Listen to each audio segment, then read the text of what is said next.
Et le dernier coup de feu, ça fait même pas 2 minutes qu'on n'a pas entendu un autre coup de feu, que tout le monde se remet en branle et repart. C'est normal. Mais ça nous est arrivé 2 fois.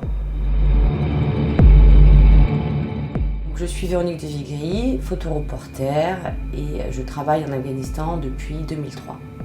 Mon dernier voyage en Afghanistan, c'était en juin et juillet de cette année, donc il y a quelques semaines. Je suis partie avec Paul Comiti et Régis Le Sommier, et nous avons fait un documentaire pour tous les comités de production qui sera diffusé sur Canal+ mercredi. Nous avons passé quelques jours avec les talibans aux portes de Kaboul, dans la région du Wardak.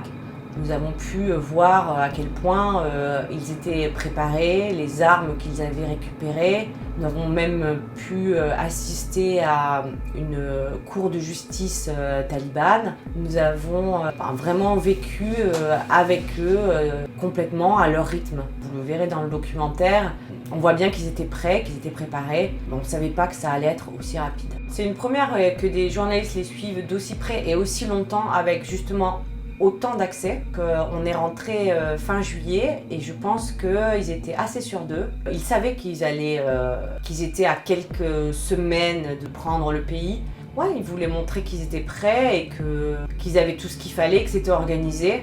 Peut-être qu'ils ont aussi voulu montrer une image à nous occidentaux que finalement ils savaient très bien gérer leur territoire. Que peut-être c'était des interlocuteurs envisageables, peut-être que c'est ça qu'ils pensaient. Se faire passer pour fréquentable et capable d'administrer un territoire. Et ce à quoi je ne m'attendais pas du tout, c'était cette démonstration des armes qu'ils avaient réussi à prendre à l'armée nationale afghane, qui elle-même les avait eu des Américains. Donc qu'ils soient tous armés avec des armes américaines, dernier cri, et en quantité incroyable, c'était flippant, quoi. Après, il y a un truc qui est toujours surprenant.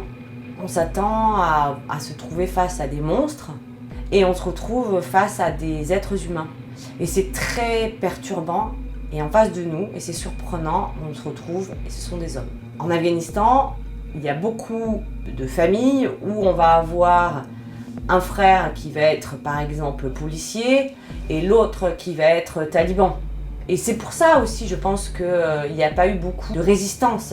Les talibans, ils ont repris le pays comme avec pratiquement pas de violence. D'une part, l'armée nationale afghane était épuisée et d'autre part, ils sont tous un peu frères. C'est compliqué, c'est beaucoup plus complexe qu'on ne croit. Et en plus, il y a une grosse différence, un fossé qui s'est creusé, notamment ces dernières années, entre la campagne et les villes, et notamment Kaboul. C'est pratiquement 2 mondes parallèles qui ne vivent pas au même rythme. Et donc, dans les campagnes, ils ont beaucoup de sympathisants, parce que peut-être que ce système, pour l'instant, qui est un peu arriéré, ça leur va. Et pourquoi pas, après tout, qui on est pour dire ça. Il faut dire que le tribunal de la charia, comme on le voit dans le film, les paysans, ils y vont eux-mêmes, parce que c'est un système de justice que nous, on trouve complètement primitif, hyper violent. C'est pas faux, mais par contre, c'est un texte et il n'y a pas de corruption. Et le système judiciaire du gouvernement n'était pas du tout adapté au mode de vie paysan. Ça prenait des années. C'était rarement ceux qui étaient dans le juste qui gagnaient.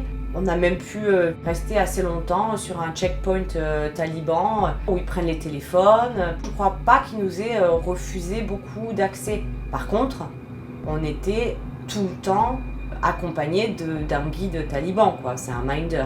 On a passé le dernier 14 juillet à l'ambassade de France à Kaboul. C'était très émouvant parce que monsieur l'ambassadeur, monsieur Martinon, avait pressenti les choses et organisé 2 jours après, ou 3 jours après, le 17 juillet, un vol d'évacuation pour tous les ressortissants français, en disant que ça serait le dernier vol, qu'il n'y en aurait pas d'autres et qu'il fallait partir de l'Afghanistan maintenant. Oui, bien sûr, j'essaye d'y retourner. J'aurais bien aimé y être parce que c'est une bascule de l'histoire. Et moi, l'Afghanistan, c'est vraiment un pays que j'adore. C'est le pays où je suis née en tant que photographe. C'est le pays, je crois que je connais mieux Kaboul que Paris. Je connais même mieux la géographie du pays que la France, qui est le mien. Et là, en fait, je vous ai dit, moi, je suis réduite à parler à plein d'Afghans, des amis que j'aime bien sur WhatsApp.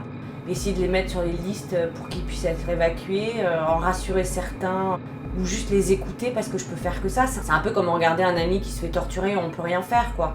Et là, en ce moment, c'est vraiment dur parce que moi je me sens hyper coupable, responsable quelque part. Et c'est un peu là quand je passe mon temps sur internet et dès que je sors dans la rue, je suis choquée que la vie continue normalement pour nous quoi. En fait, je suis là-bas, quoi. Je suis avec eux et